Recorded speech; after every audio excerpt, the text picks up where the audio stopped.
Hi, and welcome to Theoretically Practical. Today we're going to teach you how to take a worn out riding mower starter and go from bad to rad.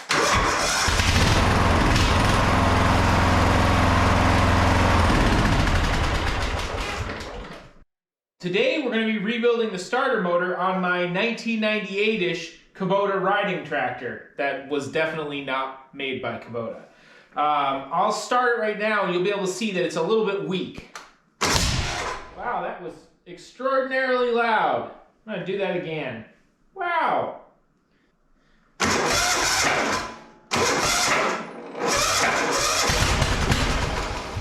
So you can see it started up, but man, it was a very close thing there.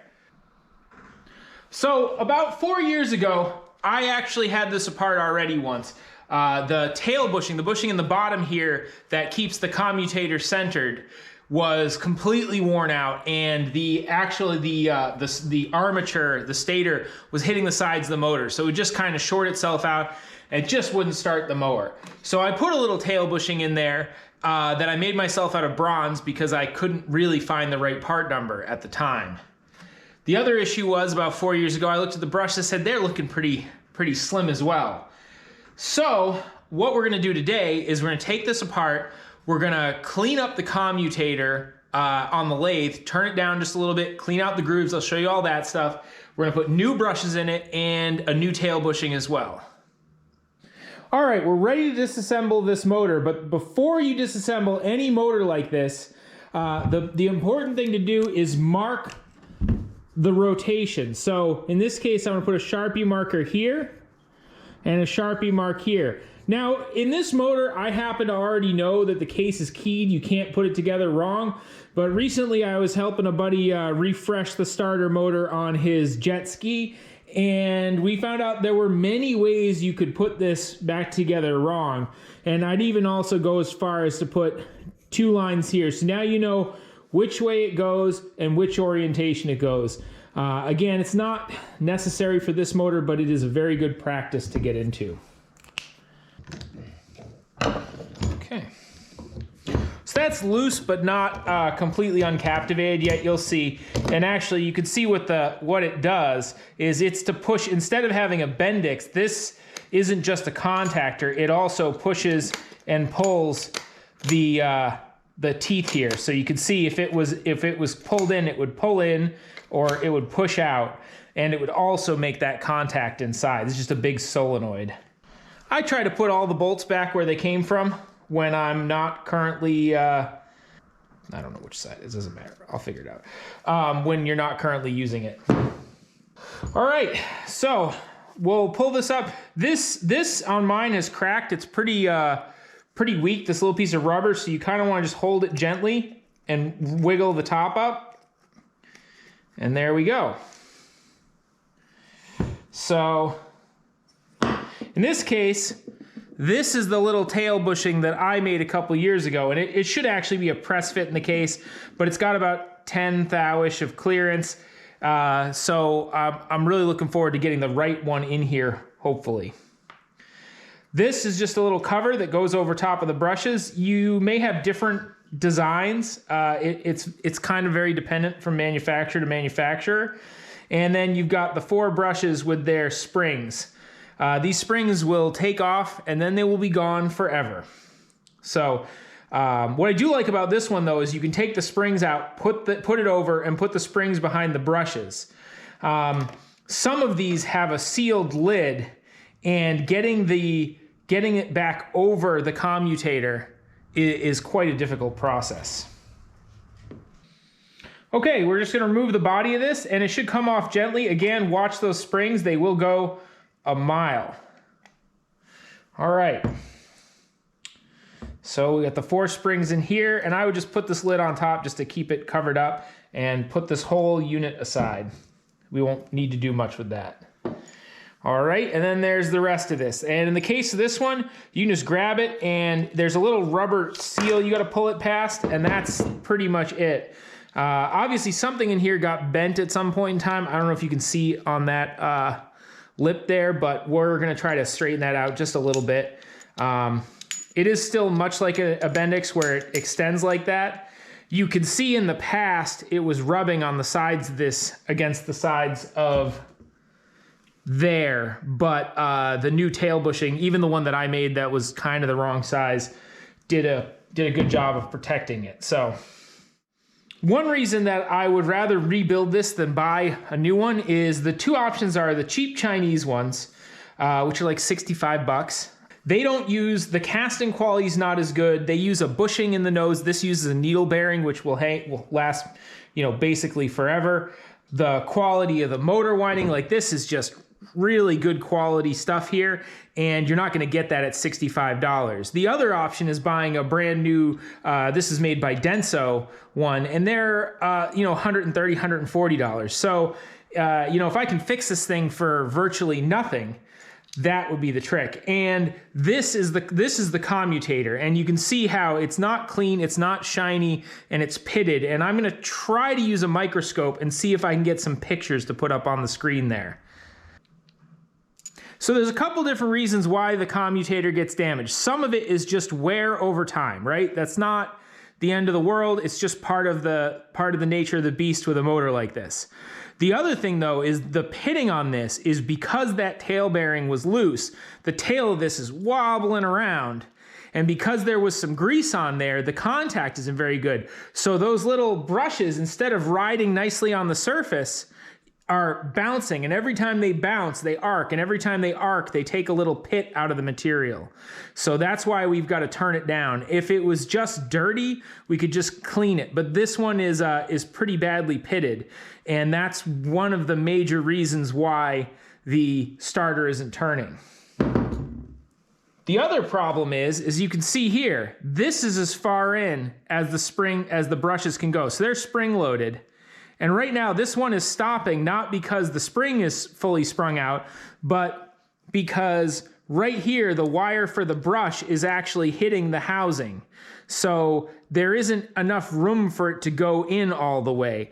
And if I look at the surface of it, the contact is pretty bad. I mean, once brushes get really worn, they tend to wear less well because also they don't have anything over the top of them now holding it, so this thing can kind of wobble around in here, and it just doesn't, it's not captivated as well as it is. So these four right here and these two bushings are the rebuild kit, and I will freely admit that I guessed, because this is not in any way linked to this starter or this tractor or anything, but I know that John Deere's used the Kawasaki industrial engine that's in my mower for a lot of things. And I found a rebuild kit for a Kawasaki. This is a 17 horsepower single. And I found a rebuild kit for a John Deere 18 to 20 horsepower Kawasaki engined machine. So those are the new brushes. Those are the new bushings. So let's check the bushing to see. I don't need the nose bushing, because there's two bushings, they would have assumed that they would use a nose bushing. But I have a needle bearing in the nose of my starter, so I'm gonna leave that alone. Okay, so we'll see if we got the right size bushing. Now, we don't need the nose bushing, as we just said, but we do need the tail bushing, because the tail bushing that I made, well, you can see the smears on it. Obviously, it's obviously worn out. It was tighter than that 4 years ago, but it's been worn. And this is just a piece of regular brass, whereas these are what's called an oilite bushing. They're actually like oil impregnated, sintered bronze, and they last a lot longer. So we're gonna just see. That fits pretty good. Let's just do some checking on some sizes just for fun. And the shaft is around 0.430 inches. And the bushing is 0.438. Check this one. Yeah, 0.437, 0.438 on these bushings. They might close up a touch. I would have expected a little bit closer tolerances than that, but it's clear that it's made for the same size shaft, so that's not a worry. If you are doing this with the original bushing will probably be stuck in that hole. My hint to you, or my tip to you, is if you have a TIG welder, you just TIG a piece of material on there and yank it out, And if you don't, there's a couple different things you can do. I think this one's gonna be pretty easy to get out. You could solder something to it and pull it out. You'll see the oil all boil out of the bearing. You can try to, you might even take a little tool and put a little groove there so you can grab it with a pair of needle nose. But that's where that bushing is gonna go, and yeah, that fits nice and tight. It's not gonna go anywhere, but we're not gonna press that in there just yet. That'll be towards the end. We got the right size bushings, fantastic for a guess. Now we're gonna take one of these brushes off and cut that off. And we're just gonna measure the width, and that is 1/4 inch, right on the money. So we'll measure the width of one of these. 248, yeah, 2 thou between friends is nothing. And then the tall way, 5/16-ish, 3/18. And then we'll check this one. And it's 3/10. Again, we're within, I'm sure we're within the tolerances of these things. And the other thing you can do is just take it, put it in the slot, and you can see that it fits the height. It fits the height of the slot and the width of the slot well. So we'll just take a look at that. You see how far that one can extend in? You can see that this one does not extend in as far. So this is the new one, that one's just worn out. We'll just see how much wear is on there. So that's like 290 for length, and then a new one is almost 400 thou. So we've lost 100 thou material off there, which doesn't mean anything to me in particular. Now, the original brushes are like spot welded in place. That's not really gonna be possible in your shop or garage, but if you notice, these are nice pre-tinned things. We're gonna solder them on, but not with your regular soldering iron. You're gonna want something like this. This is like a 230 watt, yeah, from Radio Shack, huh? 230 watt guy. I use this for all my big stuff. After this, then I would use a torch, but I wouldn't use a torch to solder those. Now that we know our rebuild kit's gonna be good, which of course I probably should have verified before I cut off a brush off a starter motor that was working, but that's okay. We are gonna get set up in the lathe, and we're gonna try to skin this off here. So how we're gonna set it up in the lathe, we're gonna hold on to here. There is a center in each end of this. Now, if you had a roller rest or steady rest, you should be gripping on the bearing surface, because those centers are just for winding it. They don't have to be particularly accurate, and they might not be. So you're gonna wanna grip on the bearing surface. In my case, I only have a live center, so that's what's gonna go into this end. I mean, there's nowhere to even check, so I'll probably see if I like the projection and run out, and I'll be gripping on this end with the chuck so that I have, you know, the most accuracy closest to here. There might be a little bit of projection, but that shouldn't affect anything. All right, so I got this thing kind of set up in my old Atlas 6x24 or 6x18 lathe. I love the lathe, that's just a little bit small, but that's okay. It's perfect for this. So where I was warning about the difference between the center that's drilled in the end of the shaft, just this live center, and live center just means there's a bearing in here. What this live center means, and then this is the bearing journal, the bearing surface here. So let's see what the runout is there. And it's looking like about 3/1000ths of an inch. That's, let's see if I can tap it in a little bit better. No, 2.5, 3/1000ths of an inch, which means that the amount of projection from here to here is pretty minimal, I would say. And it looks, I can only sweep this much of it. There's a little bit of an angle in it. There's not much I can do about that at the moment without a proper tramming bar. Okay, I've done my best here. Hopefully you can see the needle. It's right there right now, and you can see that you can see the hop every time it goes over one of the grooves. That's fine, but you can see it goes from 0 to about 10/1000ths of runout, which is quite a bit of runout. So one of the things that'll do, the runout there, is if that's moving out of round, it'll be whapping back and forth in there. That will be, because the bearings is held by the chuck, which is pretty decent. So it'll be wrapping around in there, and that'll be bouncing those brushes, causing those pits. So I got to get set up with the right tool. If you do this at home, you're gonna want the sharpest tool you can and take really little cuts. That's gonna be your secret to success. I'm gonna do, 4 or 5 thou at a time. No more than that anyways. I want to take a lot of really small cuts because I'd like to remove as little material as possible. I'm not looking for perfection. I'm looking for like 70–80% better. If you go too deep, you can damage the motor. There's a lot of negatives to doing that. So you just want to clean it up as little as you can get away with.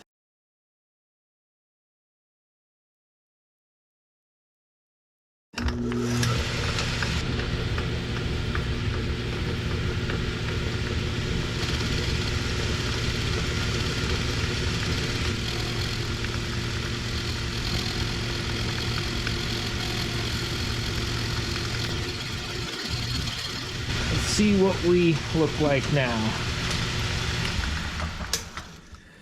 So you can see, wow, it's finishes. Oh, that's not good finish at all. Well, see what we can do, but you can see that I'm still not hitting the whole surface. I don't know that I mind that. I'll have to figure out how to make that finish just a little bit bigger. I think I need a rounder nose on that, which it's carbide, so I can't put it, but I'll see what I can get to happen.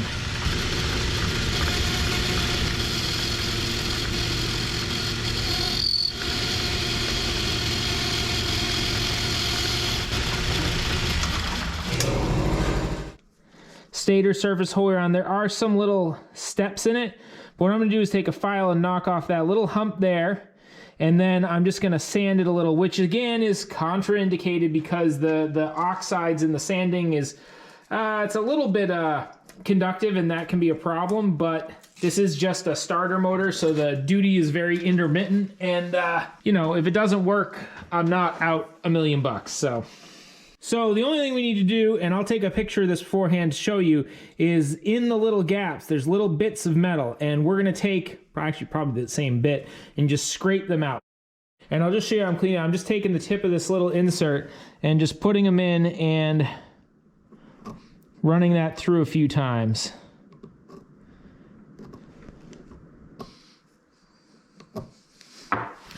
Okay, I'm gonna blow that out, and then I'll show you guys another picture of what it looks like cleaned out, ready to rock and roll. Okay, so it's time to put it back together again. I'm gonna do some of this off camera because it's not very interesting, but I'm just gonna blast out the nose of that with some carb cleaner and get that cleaned up. I'm gonna clean this up and prep it for putting that bearing in, and I might even throw some cleaner down here. That's pretty good. All right, I cleaned it up as good as it's gonna get. Most of this grease is really on there. So we're gonna press in the bearing in here, and to get that in, I would just get it started, and then, now you don't want to take your big steel hammer and just go, wah! Nope, that's the wrong way. So you're just gonna take it and just tickle it right on in there. Now that is a thing of beauty versus that, which was pretty well done in. So we got that good. Well, I don't know. We're gonna use this totally waterproof Johnson triple guard grease, and I'm just gonna use a little screwdriver, take like a tiny amount, and I'm gonna apply it to that nose bearing. Just gonna roll it around in there, give it some sort of lubricant. I don't suspect it needs a ton. Again, this thing is not on for hours and hours. There you go. So just a tiniest amount, and we're just gonna rub it on in there just to give it a little something to get by with.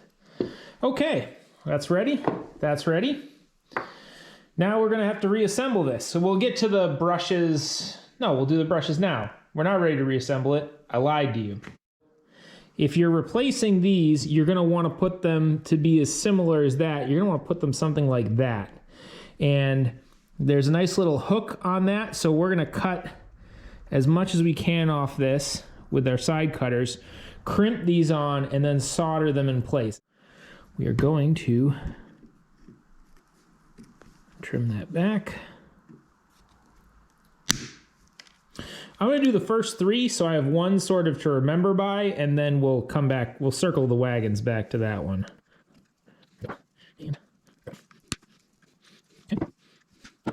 pretty good. So we're just gonna take these, twist them a little bit there, and we're gonna crimp that right on there.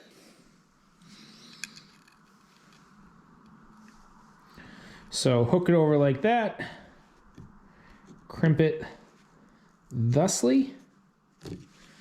Okay, and then I'm gonna get the soldering iron, we're gonna solder that, and then we'll do the rest of them.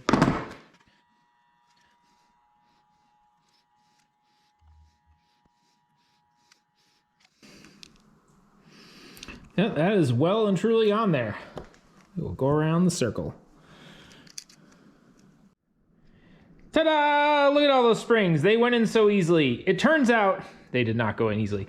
It turns out the trick is you put the spring in the cavity, you put a screwdriver in the spring, slide it back, and then drop the carbon brush in. That seemed to work the best of all the bad ways that I tried. So, don't want to forget that, because the springs will be springing if I don't. That's what those little feet are. They actually go right on top and kind of hold everything together as it is supposed to be held. Oh, come on.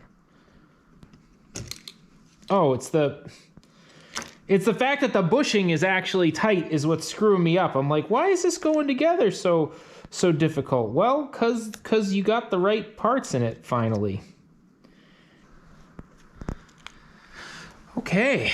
So, and we'll just double check our marks. I know they're right because they can only go one way on this motor, but it's a good habit to get into. 1 here, 2 here, great.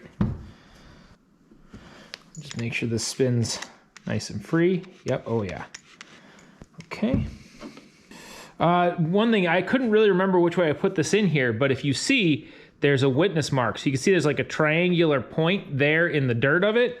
And if you look, that's a triangular point there. So I know that this goes that way. Okay, and I know it's hooked in because when I pull it back and forward, the Bendix engages. So good. All right, we got a rebuilt motor, but before we put it back in the machine, we are going to definitely bench test it. So I'm gonna get some jumper cables and we're gonna test it. Let's go.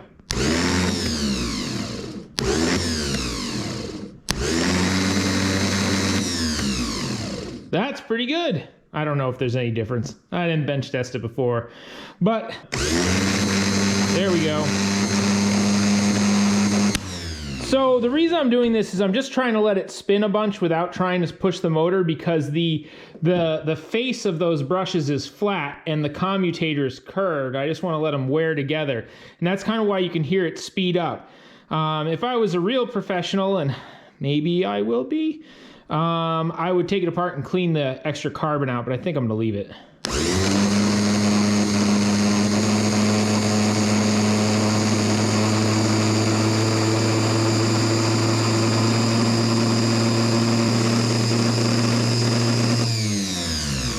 You could hear it get faster and faster and faster, and that was those brushes bedding in.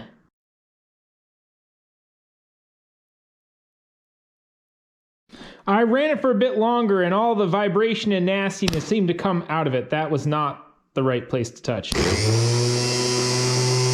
That sounds a lot better now. No rattling, no weirdness, good RPM. I'm happy with that. As they say in the industry, installation is the opposite of removal. Or the reverse of removal, something like that. One thing we're gonna do though is these connections here, they're actually pretty clean, but you should just take them and hit them with some Scotch-Brite. You want to see shiny copper and not dull copper on those connections. Little things like that will often make a huge difference in how much resistance the starter has. So.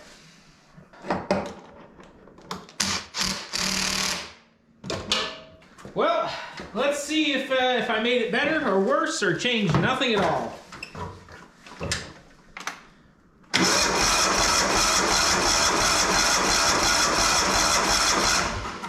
Beautiful. You see how that starter didn't catch or hiccup like that? That's what we were going for. Okay, so it turns out you really do need to bed down the brushes. I ended up doing that by putting the starter in, taking the spark plug out, running it for a minute or so at a time for about 10 or 15 minutes, And then I took it apart, cleaned the commutator off because it builds up a layer of this black crud on it. And I did that a couple of times, and that seemed to help. I would say that after turning that commutator, I probably would not turn another commutator on a riding mower starter. I was a little concerned about this to begin with, but there just isn't very much meat there, and I thinned them out a lot. Again, as you'll see, I think I've had success, but your mileage may vary.